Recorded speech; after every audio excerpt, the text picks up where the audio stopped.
আমাদের খেলার সব পুঁজি পাটা সব শেষ। আমরা এখন চললাম নূরপুর, আল্লাহর নাম নিয়ে যেন আমাদের কেসে যেন আসে কিছু প্রাইজটা পেলে ভালো হতো। এই আমাদের ইলামবাজার পেট্রোল পাম্প। আর যদি আমাদের ক্যাশ মালিক কই, আমাদের ক্যাশ মালিক খুব দুর্বল হয়ে গেছে। প্রাইজ আমাদের চাই যে কোনো পায়ে। তোমরা দেখতে থাকো আর লাইক আর শেয়ার করবে। ভাই বন্ধুরা, আমরা পৌঁছে গেছি সাবিরগঞ্জ। এই খেলা চালু হবে, আপনারা খেলা সুস্থ সবলভাবে দেখতে পাবেন। এই বস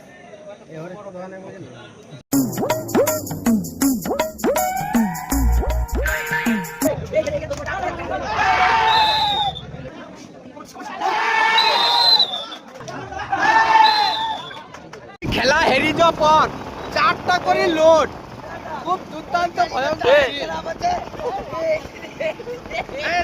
দেখেন